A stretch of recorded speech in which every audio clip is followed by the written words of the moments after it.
Hello everyone, my name is Santosh Kumar Durgam. I'm a certified solution architect and I work for Improvise IT Private Limited. So this session is going to give you the fundamental understanding about the outbound elements in advanced warehouse management. Those include shipments, loads, release to warehouse process, and the waves. So if there is one session that I strongly recommend most of the consultants to watch unless you are an expert of the advanced warehouse management, that session is going to be this.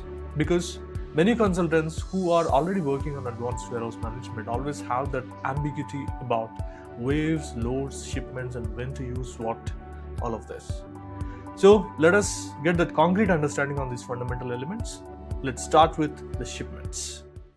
Let us look at the shipments now. Assume that we got an order from customer 1 who is ABC computers, and we got an order number 1 from them that includes the item number 1 and item number 2 with quantities 10 and 5. So when we are ready to ship this particular order, this is nothing but one shipment for us. So typically a shipment consists of multiple products of one single order.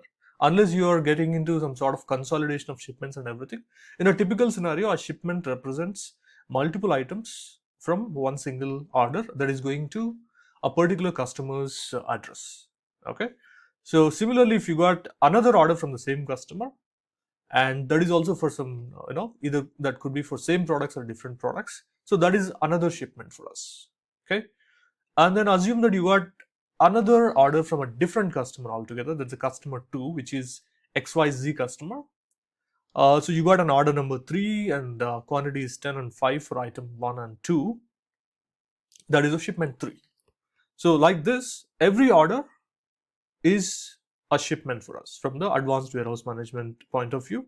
And from the delivery point of view, if you look at it, every order is one shipment for you. And there could be scenarios where when you have multiple orders from the same customer, which need to go to the same address, you might want to consolidate them into one shipments because you don't want to send 2 different people at 2 different times to deliver this stock, right? That is where you will consolidate that 2 orders into one shipment and you send it to your customer. So that is an advanced scenario. You leave it aside for now. So now you got an understanding of what a shipment is. Now, what is a load? Load is a very important thing within the advanced warehouse management, especially when you are delivering the products directly from your warehouse. So typically, if you look at it, the delivery can happen through your own trucks, or else you might want to deliver the stock through some the courier services like DHL or some other shipment companies. You want to deliver your products to your customers. So load plays a critical role when you want to deliver the stock from your warehouse using your own transportation trucks. Okay. So now let's understand the loads. So you got multiple shipments. You got these 3 shipments in this case here. Like this, assume that you got 100 different orders and you got multiple trucks. So all these 100 different orders and indirectly 100 different shipments, if all of these need to go to the customer addresses, you have to put them into these trucks. So each truck can represent one load for you. Okay. When you're putting multiple shipments into one truck, that is nothing but you're putting multiple shipments into one load. Now let us understand this a bit using the system. Okay. I'm taking you to one of the sales orders that I've already created and made it available for us. So this sales order, I have an item number 8001, the standard item that we have been using. So this item, you can see here, we have an order for 10 pieces. And this is for warehouse number 24, which is enabled for my advanced warehouse management process. So one thing that I want you to focus here is this release status. So which is saying that it is open. So at this stage, I want to introduce you to something called release to warehouse process. So what is this release to warehouse? So as we take the order from our customers, what do we do is, once the order is taken, let's say the order taker takes this order and then he does an activity that is called a release to warehouse. Okay. So currently you have this button on top of the sales order within the warehouse tab that says release to warehouse. By releasing the sales order to the warehouse, what we are telling is we are giving a signal where the warehouse workers can now start working on this. So the warehouse clerk or shipping clerk will now be able to work on this particular order. So that is when the shipment get created. So if you look at the release to warehouse implication, when a user triggers this release to warehouse, that is when the shipment gets created. That shipment would include all the lines of that particular order. Okay. At this stage, one thing you have to remember is from the advanced warehouse management point of view, once the order is created, and you will be able to do the release to warehouse process only after you complete the reservation for your sales order. So whatever the items that you want to reserve, you have to reserve them. You have, if at all you're following the automatic reservation, yes, system can automatically reserve the products. Or if you're not following the automatic reservation, you have to make sure you have to go to that inventory reservation and then complete the reservation. Okay. So in any which case, what is needed is the inventory transaction status must reflect the items are reserved. Only when the products are reserved, that is when you'll be able to do the release to warehouse. Okay. So I'm in this warehouse tab and I'm going to do the release to warehouse. So I've seen some comments where the release to warehouse option from the sales order is going to be deprecated sooner. So maybe it is true.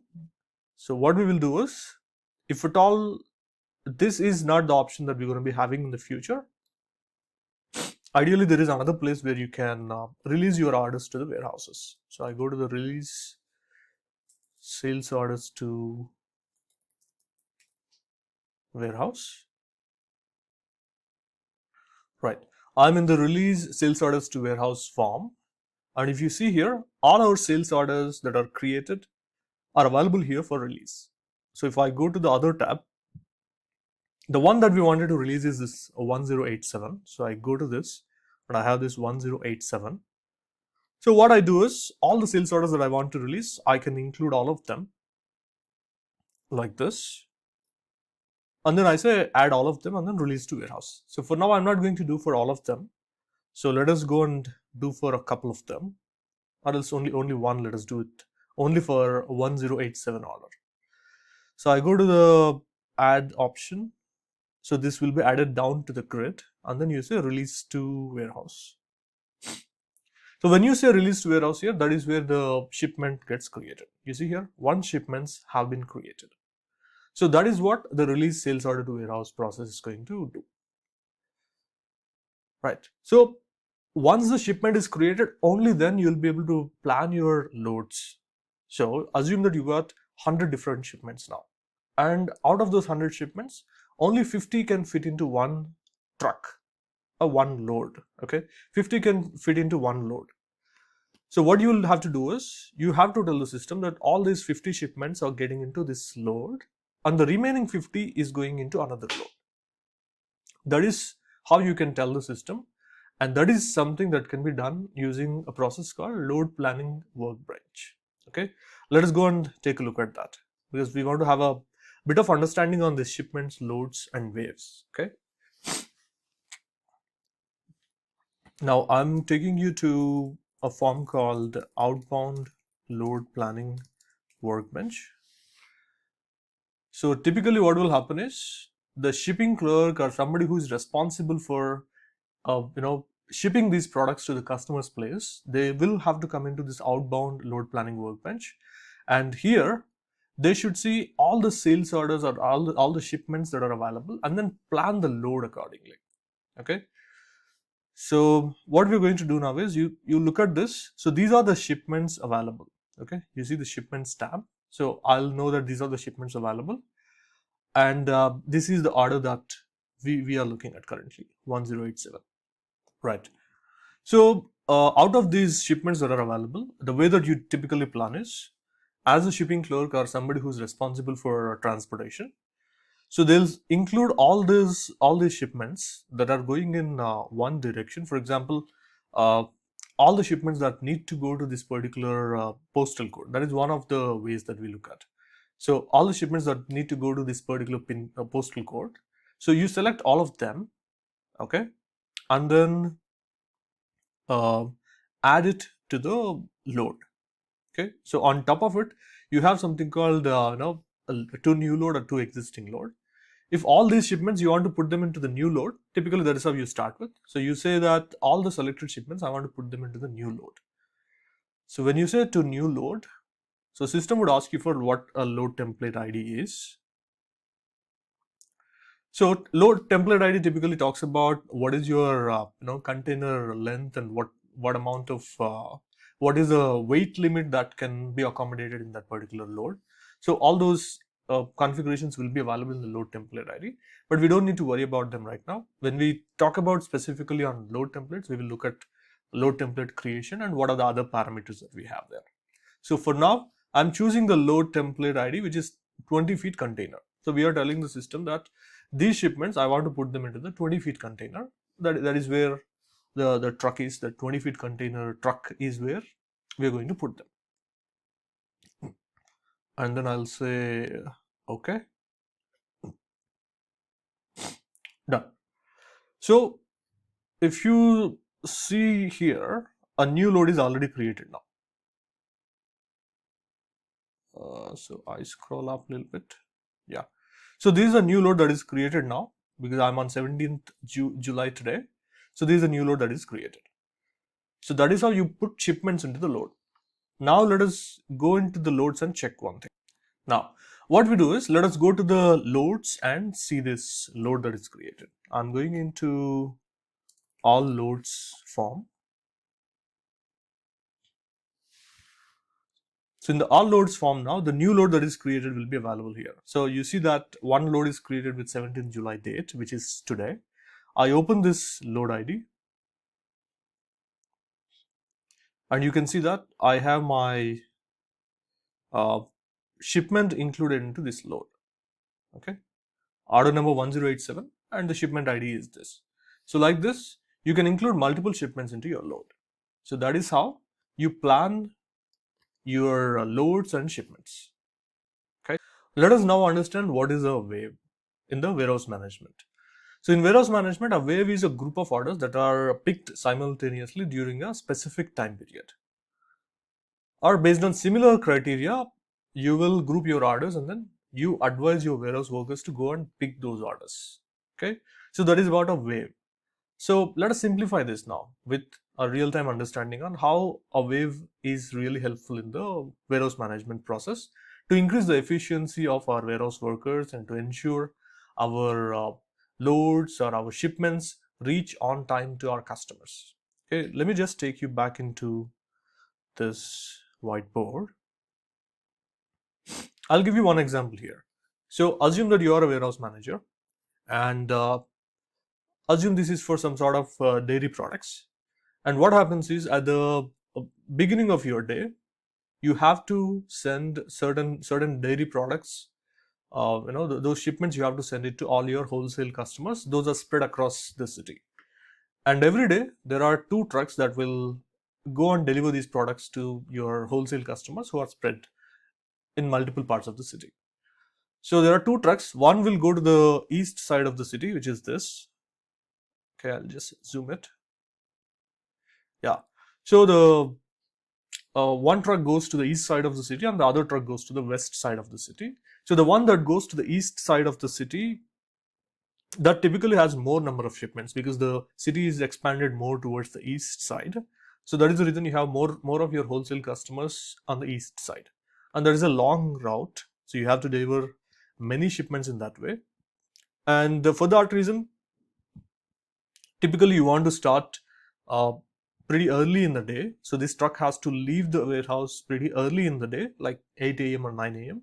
And when it comes to the west side of the city, the truck that goes to the west side of the city, you have less number of shipments and you have minimal distance to cover. The city is not expanded much in the west side of the city as an example.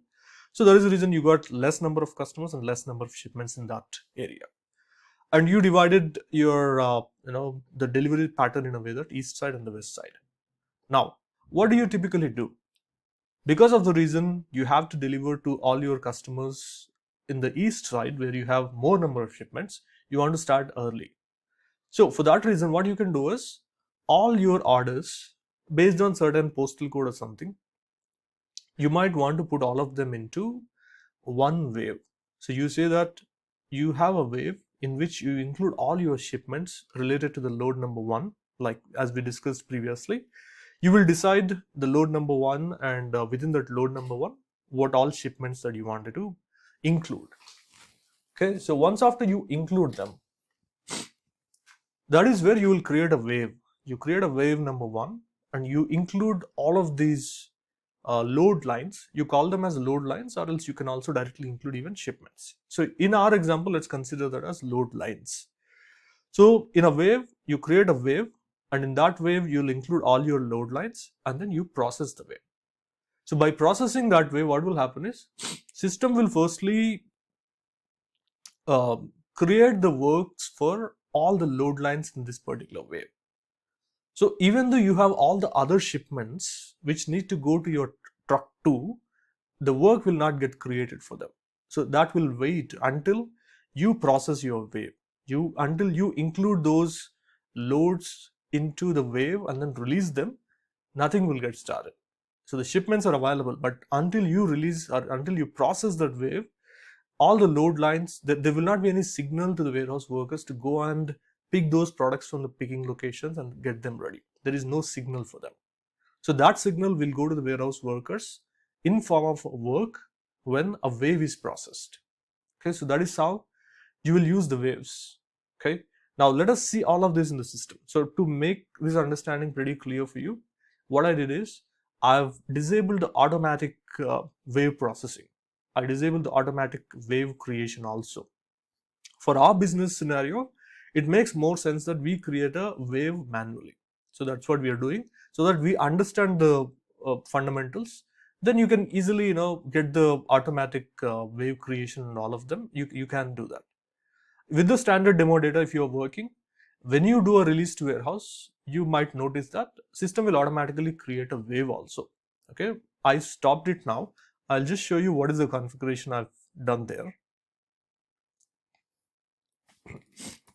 I'm taking you to the wave templates. So I'm in wave templates now. So here I have a new wave created that is called test wave. Okay, the previous one that we have is this 24 shipping default. That is what it is. So leave that. So this test wave is something that we are using now, test wave template. I'm moving this up so that this is the first one in the sequence. Again, I'm going to explain more in detail about creating the wave templates and other parameters later, but this understanding is mainly to give you the high level understanding on how the waves are helpful to you and what is the shipment, what is the load, all of that. Now I've got a wave template created, and you see this automatic wave creation that is disabled for it. So only when you disable this automatic wave creation, then system will not create a wave automatically. So it will create only the shipment and leave the things for you to plan. So we disable the automatic wave creation for this. And if at all you are somebody who want to really try this out in the system, and you create a new wave template without the automatic wave creation enabled, then you have to go to even this 24 shipping default from your demo data, and then you turn off the automatic wave creation even here. Because when the automatic wave creation is turned on for your warehouse number 24, for example, so the first priority will be given to the automatic wave creation. So if you are somebody who want to try this out, disable the automatic wave creation for your 24 shipping default. Okay, and then you create a new wave, or else you can also plan to use the this 24 shipping default wave template also, right? Now let us go to the wave. I go to I'll just search for that quickly.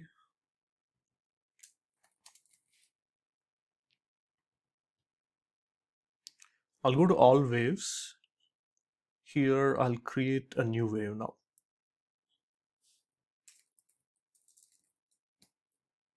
So I'll say east side one. Okay, and the wave template name is mandatory. That is where I'll choose, and I'll tell the system that this is the wave template I want to use, the test wave, and forget about all these attributes and everything, and say okay. Right, so into the wave, what you'll do is I'll just quickly show you the wave process. Okay, right, So generally, if you're dealing with the manual wave creation, this is how you deal with that. You create a new wave, and then you add your shipments or load lines into the wave. So as we discussed previously, after you creating a wave, you have to include all your load lines which need to get into your wave, and then you will process the wave. So when you process the wave, that is where a work will get, that is when the work will get created. So when the work is created, that is where your warehouse workers can go and pick them. Okay, but there is another step involved there. After the work is created, if at all you want to just go and verify the work, you just go and verify the work. You look at the work that is created, and at least at the beginning of the implementation, after the system is newly implemented, yes, you will be verifying the work before you release the wave. So after you verify the work, you will go and release the wave. Okay, when you release the wave, that is where the work can be used by the warehouse workers to go and pick those items from the picking locations. Okay, so this is how the wave process. So this is what we are going to do now in the system. So I created a new wave in the system, and then I go to the maintain shipments. So this is where I tell the system what all the load lines or what all the shipments to be picked up. So you see here, so this is the shipment. These are the shipments that are not on a wave. Okay, system is saying that these sales order or these shipments are not part of any wave, which means you have to process them. So this is where we make that selection to say that include all of these shipments into my wave. So again here, when you want to include your shipments into a wave, you again make that decision. You might look at your postal codes, filter by some of these things, or maybe you might want to even pick all the shipments that need to go to FedEx. So this is another great example. So if you look at some businesses, they don't really send the trucks. So what will happen is, like 3 p.m. or 4 p.m., you get somebody from FedEx who will collect all the shipments, and then they'll leave the organization. Somebody will come in a truck, they'll take all your shipments, and then they'll plan to deliver these to your customers, either within the city or outside of the city. So that is how your business operate. Then what you will do is, you will filter all the shipments that need to go through the FedEx, because this guy comes at 4 p.m. in the evening. At let's say 12 p.m., you will initiate a wave that should include all the shipments that need to go through FedEx, or else all the shipments that need to go through DHL. For example, the DHL one will come at 5 p.m. Then your first priority will be to create a wave for FedEx, and the second priority will be to create a wave for DHL. So the DHL, you include only the shipments where the shipment carrier is selected as a DHL. So like that, you'll include all your shipments. In this case, I'm just including one, add to the wave,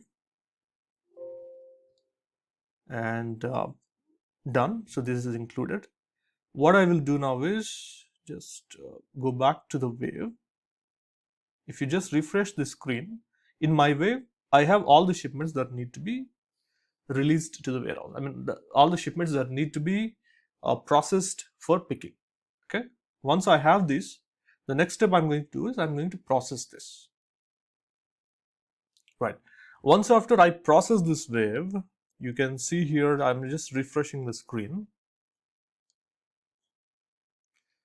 You go to the processing history to check if everything went well. I go to the processing history. So here, if there are any errors reported for some reason, you will see them here. Okay, so I'm not seeing any errors. That means it should be okay. So this is processed, I guess. So once you submit it, it goes through a batch job. Once that batch job gets completed, it will go into the next state. So you can see here the status is now marked as held. Okay, so after you process the wave, what will happen is the works get created, but all the works that are created will be in a state called they are blocked. Basically, the wave status is held. That means your works are on hold right now until you release these works, because you're just giving one signal so that warehouse workers will now start picking all the works associated to this wave. Okay, let's just take a look at this for now. I go to this particular sales order because I want to go and see the shipment that is created. sorry, the work that is created, I'm sorry, I go to the warehouse tab here and then click on this work details. So if I look at this work created, you can see here, system is asking the warehouse worker to go and pick up that particular item from so and so location and put them into the stage and then to the bed or location. So all this work is created. But if you see one thing here, somewhere you should be able to see that this is blocked. You see, this is blocked right now. So if somebody tries to use this for picking, they'll not be able to do this. Let's try this quickly.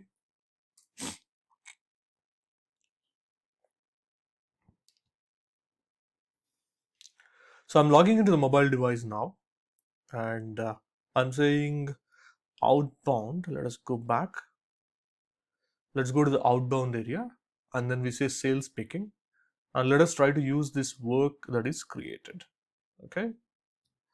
So if a warehouse worker tries to use this work, he or she will not be able to use this because the current work is still frozen. What you do now is, as part of your wave processing, somebody who is responsible to uh, process this wave, what they'll do is they'll review all the works that are created if necessary, and then they will release this wave. So the moment this is released, that is when the work is available for the warehouse workers to go and pick it. Let's go back to this and use the same work ID now. So I'm a warehouse worker. Now I'm able to pick this, but I'm able to now execute this work now. So from here, the execution will happen where the warehouse worker will scan the work ID and then they'll be advised about which location the stock is available. So they'll have to go to that particular location as we are seeing here. And after they see the stock is available there, they pick it and then report it, the license plate number and everything. So that is the work execution piece that we're going to be looking at later. So because of the reason it's getting, the video length is getting bigger now. So let us stop it here. So since the intention of this is primarily to give you an understanding of the shipments, loads and waves. So the objective is achieved here. Let us do a quick recap of this. And then in the next session, we will see how do you execute this from here. Okay, so let me take you to the whiteboard. Let us do a quick recap of things. Firstly, what is a shipment? So shipment consists of multiple items and mostly from a single order. And some cases like consolidation of shipments, then one shipment can consist of multiple shipments that are from multiple orders basically. And generally the one shipment should be going to one specific customer address. Okay, one shipment always goes to one particular address. Then let's understand, let's do a quick recap of a load. Load is extremely helpful in a scenario where you have your own trucks and then you want to send them across the different parts of the city, and then you want to deliver the shipments to your customers. Then you will include all multiple shipments into your load. So you have multiple shipments, you'll put them into the load, then you will take them to the next level. So a quick recap of the term release to warehouse. So release to warehouse is a process by running which you will make a shipment available for warehouse workers. So basically when you do a release to warehouse process, that is when a shipment gets created based on the quantity that is reserved in your sales order. If you have 3 items in a sales order and only 2 of them are reserved, and when you trigger the release to warehouse process, the shipment gets created only for those 2 products where the reservation is fully available. Finally, let us recap about wave. So wave is a group of orders that are picked simultaneously in a specific time period. And we took an example of a wave where if we have to send 2 trucks to two different parts of the city, that is east side and west side, and we want all the shipments that need to go to the east side, we want to pick them at one shot because that truck has to leave a little early in the morning. So what we can do is we can create a wave and include all the shipments that need to go to the east side of the city. Then we release that, we process and release that wave so that the warehouse workers can quickly pick those specific shipments that are part of that particular load, and the truck can leave the place. So that is one best use case of the wave. Other best case of we understanding the waves is, let us assume that we are a company who deliver the shipments to the customers through the shipping companies like DHL or FedEx. So let us assume that you're going to get a guy from FedEx by 3 p.m. every day, And whatever the shipments that you have to deliver to the customers through FedEx, it is important that you have to get all these shipments picked and readily available so that the shipment guy can pick these and they can get them delivered to the customers. So in that case, what you do is you create a wave and include all the shipments where those need to be delivered through the shipping carrier FedEx, and then you firstly complete the picking for all these shipments that need to go to FedEx. Then if the DHL guy comes at 5 p.m. in the evening, then you're going to create a second wave that includes all your shipments that have the shipping carrier as your DHL. So that way you can play around with the waves. Depends on the priority of the shipment that you want to ship. I hope that you liked this session, and thank you so much for watching. And if you are somebody who is looking for the structured learning, what I would recommend is there is a link available, the Udemy link available down this video. So within this YouTube comments, you see that Udemy link that has a full course of the advanced warehouse management. And if you're someone who is pretty serious about learning about the advanced warehouse management, so enroll into that course, and that course investment is just less than some $10 for you at the time that this recording is being made. Thank you so much for watching, and see you in the next one. Thank you.